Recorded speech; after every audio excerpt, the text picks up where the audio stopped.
Hello, I'm Natalie Webster, and this is Chat with Nat, where I get to talk to cool people all over the Lake Minnetonka area and beyond, and find out what is going on, what is happening, should we be trying, doing, eating. And today I get to talk to the executive director from the Excelsior-Lake Minnetonka Chamber of Commerce, and she's going to share with us some events that are coming up and how Excelsior and other areas of Lake Minnetonka are getting back into the groove with events and getting together as more things start to open up. So I would like everybody to welcome Jen Weiss. Weiss. She'll correct me when I get her on. Jen! I asked you a million times. It's Weiss. West. Yep, you're correct. Jen Weiss, everybody. Yep. Jen Weiss. Welcome. Now, Jen, if you do not know and you're watching or listening, Jen is the executive director of the Excelsior-Lake Minnetonka Chamber of Commerce. And now, Jen, first, because sometimes people ask, what area and communities does the Excelsior-Lake Minnetonka Chamber of Commerce cover? Yeah, it covers from Deep Haven, Greenwood, Excelsior to then Shorewood and Tonka Bay. All right, great. Or as I like to call it, everything that should be Excelsior. I'm all for the one community. All right, now, first, I kind of want to kick it off talking about the next upcoming event, and that would be, we are in March, and can you tell us what's happening this year with the Luck of the Lake? Because in past years, last year, unfortunately, it needed to be canceled, because that's when the pandemic first started. And traditionally, the Luck of the Lake is a 5K, and there's all these events going on around it, and downtown Excelsior is really hopping. What is happening this year for Luck of the Lake? So Luck of the Lake is going to look a little different. This year is a virtual run. So we're still doing the 1 mile, the 5K, and then we introduced something really fun this year where there's the 5K 5-city challenge. So you've got 10 days, and you have to run a 5K in each of the 5 cities that I just mentioned. So Deep Haven, Greenwood, Excelsior, Shorewood, and Tonka Bay. Wait. How many are those 6 cities?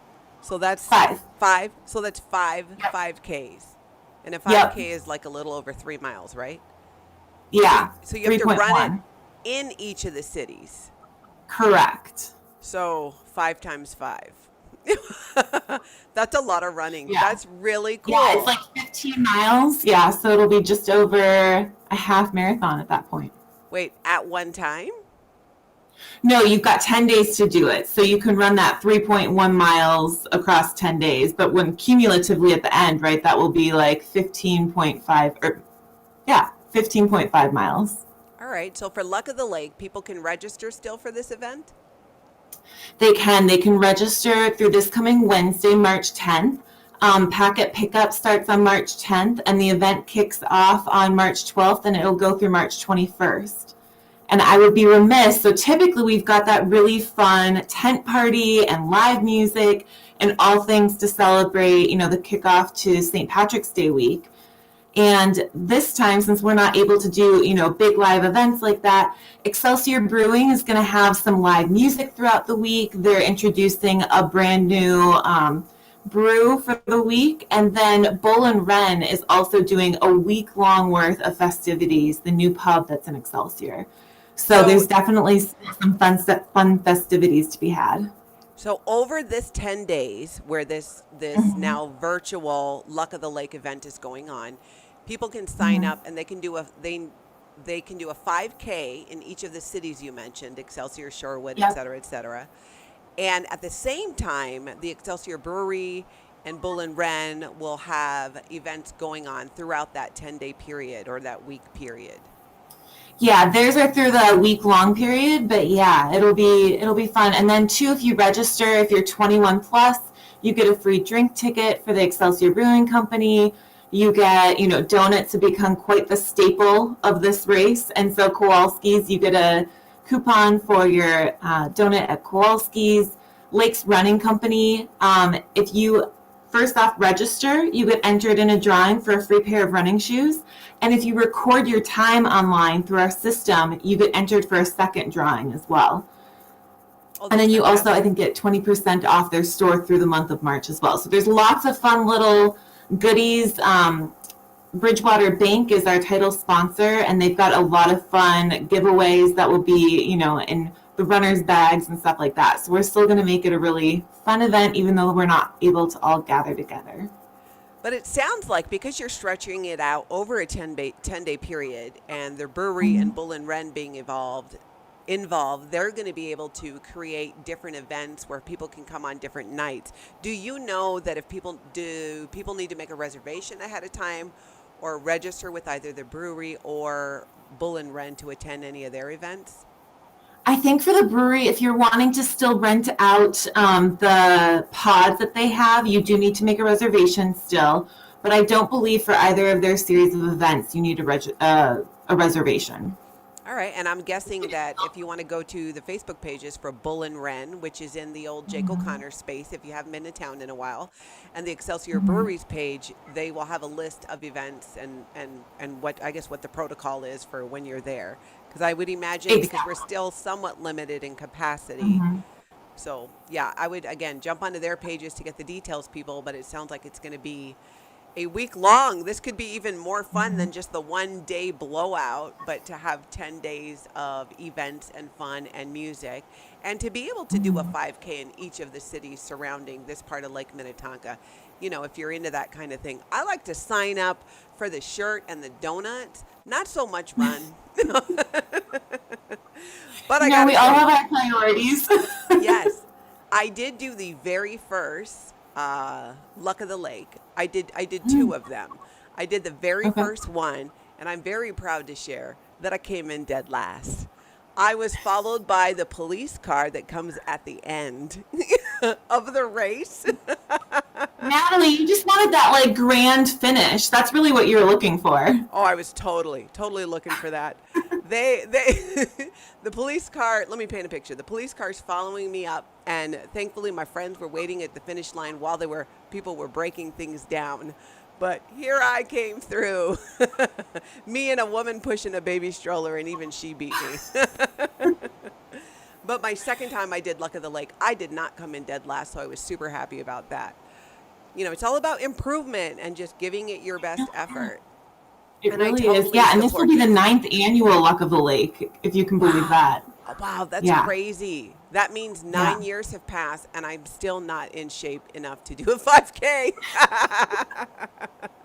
I don't know. We're all really excited for the 10th annual. Next year, our brains are just, jazzed for an in-person big blowout. So look forward to that for next year for sure. Now, here's the key question. Luck of the Lake, people tend to dress up when they do their 5K. I'm assuming they get to do that even though they're running at their own pace and time. Is it encouraged to still dress up in your St. Patty's Day best while running your 5K in the different cities? Absolutely. We want people dressed up. There's also a fun thing where you can upload your photo to this whole synthesizer we have online, and then you can choose the different backgrounds you want to put in the background of your photo. So we've got lots of fun St. Patrick's Day themes and Luck of the Lake themes, and all of that's included with your race registration. So you can get some really fun photos with friends that you're running with. That's great. So everyone, if you want to sign up for Luck of the Lake and learn more about the event, you can go to www.elmcc.org. You can also check out the Excelsior-Lake Minnetonka Chamber of Commerce page on Facebook. I'm sure there'll be links on there as well. So that's Luck of the Lake. So after Luck of the Lake, we're used to heading into Art on the Lake.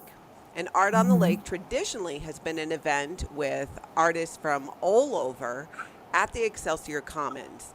But this year, and this is breaking news, people, so gather around your computers and your phones, because this is the first time this is being shared on what is happening with Art on the Lake this year and how it's going to go down. So spill the beans, Jen. What's happening? Yeah, so in 2019, we moved Art on the Lake to Water Street, and that was a huge hit. So we're going to keep it on Water Street, but instead of having it the traditional, second weekend of June, We're actually going to push it back in September because we want to have a live event. We want to have a big blowout for everybody. So we're doing a little art and apples on the lake. So we're going to do a whole weekend over Apple Day weekend in September. So that's September 18th and 19th. We'll have all of our fine artists that have been accepted into the art show, lots of live music, tons of fun apple vendors, the apple pie eating contest, the whole shebang. And I think it's going to be a really, really fun weekend. So it's going to be a combination of Art on the Lake and Apple Day. Correct. And it's going to be a 2-day event, if I heard you right. Correct. Yep. All right. Good. Well, we'll put a link to that as well. And again, you can learn more about that by going to the Excelsior-Lake Minnetonka Chamber of Commerce Facebook page or to their website, elmcc.org. Now, so come September so Art on the Lake, and now tell me again, what's it being called? Art and Apples on the Lake. Art and Apples on the Lake. So it's going to be in September, right on Water Street, vendors, music. So this will probably be then the first larger event where we're hoping we don't have to limit capacity. I mean, the first, dare I use the words, return to normal, but kind of, is that what the expectation and the hope is that event will kind of be like, all right, everybody, let's get our fun on in downtown Excelsior. Yeah, that's the hope. I mean, with limiting, capacity, if you're taking over Water Street, right, you really do impact the businesses that are along there in a negative capacity. And that's never our intention. Our goal is to really help bolster and support those businesses. So we figured by moving this to September, we would just have a much higher likelihood of getting to have the event that we want to have with all of this. I mean, people don't want to do tickets. They want to be able to come when they want to come and come for certain parts of the event and go home and come back again. So we really want to celebrate. It's been a while. Yeah, it really has. And it'll be great too, even though we'll have to wait for, Art on the Lake to be, in September. It's so great that we're going to be able to have all those artists back. I really missed it. I've missed the food. That's one thing about our events in Excelsior when the food trucks come and whatnot. Do you know, is there any time, what's happening with the farmers market, the Excelsior Farmers Market? Is this something that's going to be happening, do you think, this summer? Or is there anything you can share about it? Yeah, we're still trying to figure that out, honestly. A lot of the thing that we're trying to figure out are whether farmers are really comfortable with it. Last summer, that was a big issue. Our vendors weren't comfortable being there live and in person. A lot of the farmers markets in the area have gone virtual, where they're doing, pickups and things like that. With Kowalski's right down the street, we kind of have our built-in farmers market 7 days a week a little bit, and a lot of our vendors do sell at Kowalski's now. So it was being a little redundant. So we are looking at that. I do expect that to be a little bit of a later start, probably not in May if we're able to do it. So we're trying to figure out that start timeline and what that will look like. But yes, we'll let you know as soon as we have more info to share. So we will have an Excelsior Farmers Market this season that will be in person, you think? I would say it's 50-50. Sure. I genuinely, I think we're really trying to figure all of that out. We're hiring a new staff member, and so hopefully that person will be able to monitor that a little bit closer. All right, great. Now, I know what's on probably people's mind while they're watching this is what the heck is going to happen with 4th of July? That was such a loss for many. And I don't think you and I spoke about this a little bit before we started, but if you can share, I mean, from what it sounds like is it's just a bit of an unknown at the moment. Yeah, so 4th of July, just for people to know, it tends to bring in about 200,000 people throughout the day, from watching the fireworks to running the races in the morning and everything in between. And so obviously with the current restrictions, that's just not feasible. And so we're trying to figure out what that looks like. The chamber, that's also an event that tends to either break even or lose money as well. And so for anybody who's been paying attention to the chamber and everything that, went through this last summer, we came very close to not existing or being able to, operate anymore with the loss of all those events. So I think 4th of July, we're trying to figure out what makes sense for the community as well as us as an organization. So Our goal is to be able to come back like mid-April and have an announcement about what 4th of July is going to look like. I can let everybody know that the 4th of July firecracker team is up and running. That will, the registration for that will launch in April, and I think they're really hoping that will for sure be in person. And that's the run that's So if there's, traditionally done, right? The firecracker yep, that's 5K the and 5K 1K. and 10K run. Yep, The 5K and exactly. That 10K. kicks off at like 7:30 in the morning. Yeah. So the run is so they're planning the run so far, and we really won't know Mhm. anything about the. All right, I'm sorry. I'm this is I'm having a horrible hot flash. Oh my gosh. We do these lives, people. You get what you pay for. Here I was thinking you were just trying to channel like the No, Minnesota summer. this is not. This is what I get for not pre-recording my chat with Nats because I am a woman of a certain age, and this is, you know what? Like we like to say at Excelsior Real Estate, keeping it local, keeping it real. This is real. I'm sweating like a pig over here, but I digress. Let's jump back into 4th of July. Looks like the Hmm. firecracker run is hopefully going to happen and in person, and Yeah. hopefully we'll know something about the fireworks in April. You were saying. Yep. Okay. And are Yeah. there ways that people can, because I know that 4th of July, it takes a lot of money to pull off that event, even A lot the of. fireworks. And there's a lot of Mhm. fundraising that goes in ahead of time. I mean, it takes an entire year traditionally to plan this event. So are Yeah. there things coming up that people should kind of have on their radar that'll be events to raise money for the fireworks? I keep calling them the Yeah. firecrackers, the fireworks, to see if, if people wanted to donate and support that effort to make sure the Lake Minnetonka fireworks happen, any place they can Yeah. go or check in on to see if donations are needed. Yeah, so donations are always needed. Just so everybody knows, it takes about $120,000 to put on that weekend, or I guess that day, frankly. From everything from safety and fire and police to the actual firework production itself to the cost of the barge and all these different aspects for that day to put on. Um, we are always taking, donations and things like that throughout the year. But the big fundraiser for it is Bingos and Burgers by the Bay. And that's something that Rotary puts on. And this year, typically it's like the first weekend of May. Again, just because so many unknowns, Rotary has pushed that date and it is now the Sunday before 4th of July. So that last Sunday in June. And I think it will take place down in the Commons this year, I believe, but Oh, don't quite quote me on that. so I not could in be the wrong. spot where the Pizza Hut used to be that's been empty forever, that lot I could be very wrong about that, but I felt like that's what I heard. So yeah, we'll yeah. check with the Rotary website. Yeah, the Excelsior Morning Rotary Club puts that on.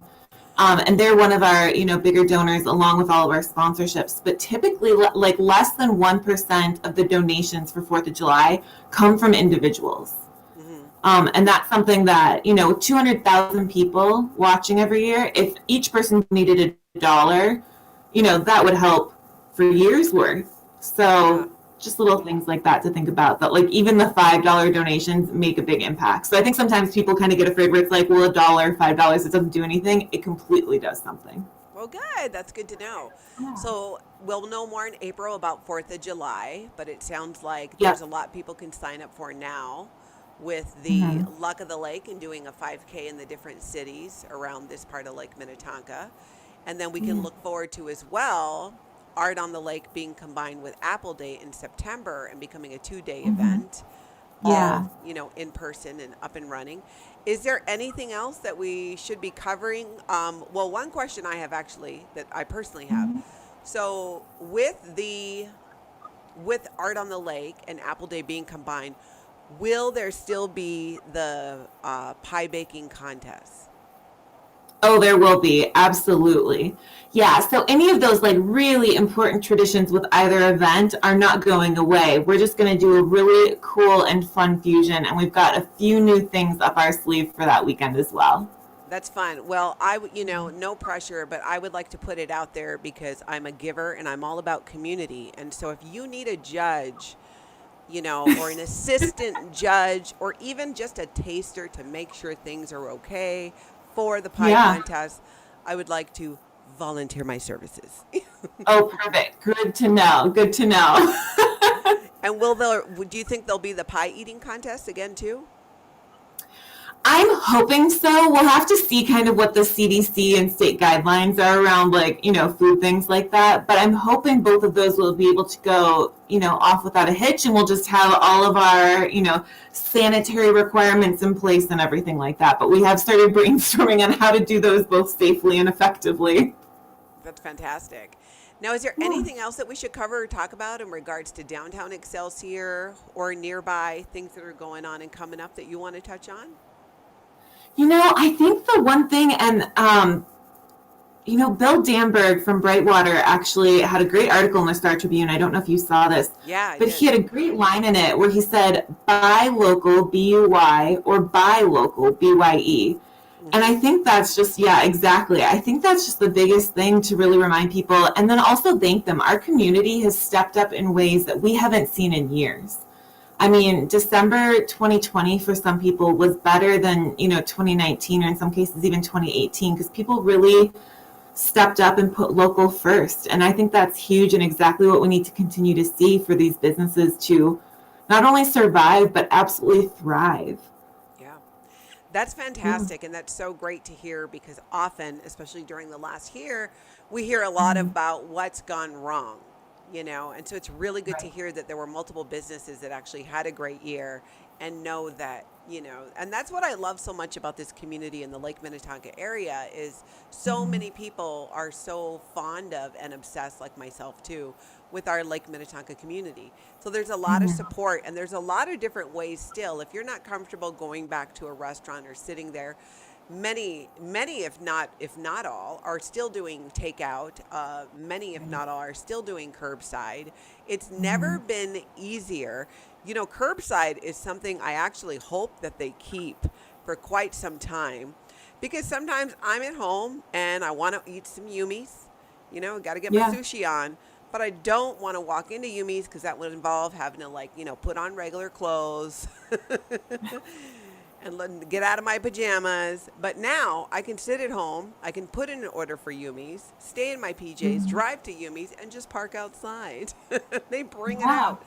Same thing with Olive's Pizza. So personally, Mhm. if you're listening, restaurants, I think curbside should stick around. I think there's going to be a lot of changes that we see that kind of outlast, the pandemic a little bit. I mean, look at retail and how many of them pivoted to selling online and really bolster, their online sales and presence. Many of them didn't sell online prior to this. Hmm. And I think they're starting to see that bigger reach that they can have too. So I'm hoping there's a lot of lessons learned from this that can stick around for sure. I love that some of our local stores opened up on with the online and being able to ship because I Mhm. have a lot of friends across the country who have always Oh liked, yeah. if I share something, but to be able to get it and now it's easier. I think I had a few friends Yeah. even want this hat and I got it from Ooh La La on Water Street. Yeah. And she ships now. You can order online, and other stores are doing the Hmm. same, like you said. So it's been a great way to see them pivot and be able to share so many great things around Excelsior, even further away because of that. So Yeah. to your point, And there's a lot of selfishly for good. me, yeah, and selfishly for me, I've done that with like gifts, right? Things that I would normally buy and then I'd have to go to the post office or UPS or wherever and ship it to friends. I could just buy through them and have them ship it directly to them, and it saves me a little time too. So I've really loved that as well. Yeah, that's fantastic. Well, this Yeah. is great. We're going to have Jen come on and talk about Excelsior-Lake Minnetonka Chamber of Commerce events, things that are going on, here and there. If things pop up, I love to when I hear a rumor or something going on. I like to go straight to the Mhm. source, either the city or, you or your counterpart in Weiss and go, what's happening with this? What is going on? So we are going to do that and check back. And everyone else, I was wearing a jacket. If you're just joining us, had a little bit of a hot flash, pivoted myself. We do this live. I'm going to have to set up a fan moving forward. So, Jen, I cannot thank you enough for sharing all this. It's been great. And if you're watching this, we stream onto multiple pages. Make sure that you like and follow the page because then you'll go ahead and get an alert the next time that I'm doing a broadcast on Chat with Nat where, again, I get to talk to cool people doing cool things in our Lake Minnetonka community and nearby. If you know of something going on or someone doing something cool and you want to have them on, you can reach me through my website. You can email me through nataliewebsterrealtor.com. You can also reach me through my Facebook page, Natalie Webster Realtor, and go ahead and send me a message. I love sharing about our community, and I'm always looking for new things to let people know that are going on in our area. So Jen, thank you. Hold on with me for a sec while I take us out alive, and everyone else, I will chat at you later.